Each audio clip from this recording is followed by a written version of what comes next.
اب ایران کے اس اعلان کے بعد بالکل کہ اگر اسرائیل نے ہمت کری تو کچھ ہی گھنٹے کے اندر اندر ہم جوابی حملہ کریں گے، اس کے تعلق سے وہ اپنا، جیسے انگریزی میں کہتے ہیں بیٹنگ دا ڈرم، وہ مستقل اپنا وان کر رہے ہیں، اس کو اسرائیل کو وان کر رہے ہیں، اسرائیل کے حمایتیوں کو بھی وان کر رہا ہے، اور حمایتی کون ہے سب جانتے ہیں، آپ واقف ہیں خوب اچھی طرح۔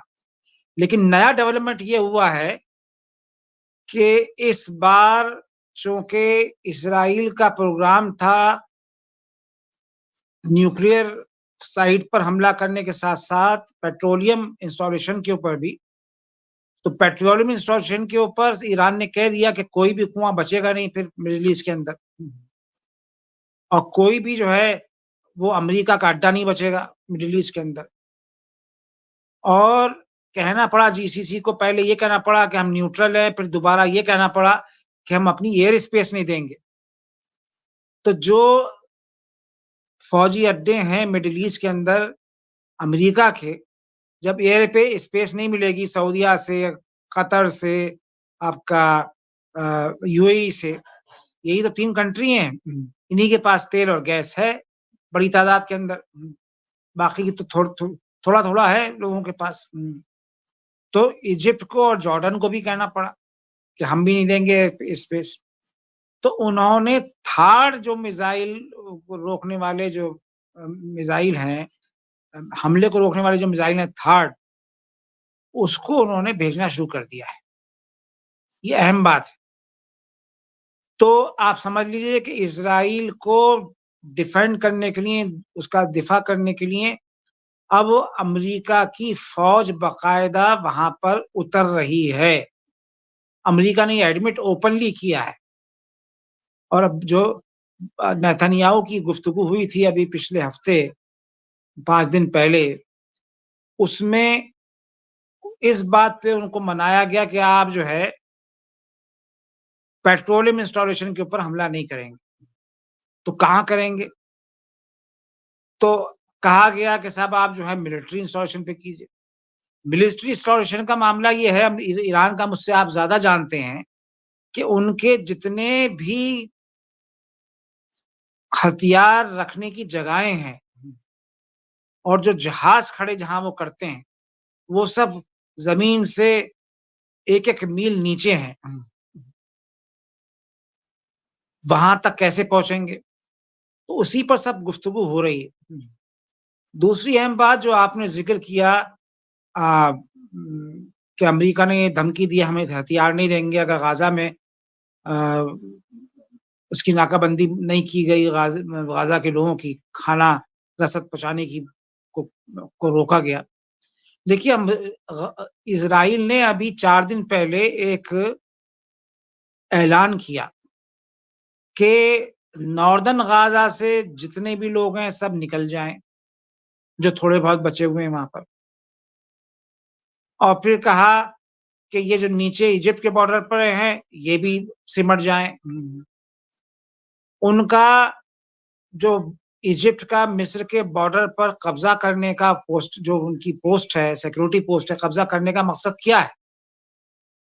ایجپٹ کا مصر کا کم سے کم ایک یہ امید تھی کہ اگر یہ پش کریں گے مصر کی طرف، سینائی میں پش کریں گے تو مصر کی فوج اس کو روکے گی، لیکن اب تو وہاں ان کا قبضہ ہے۔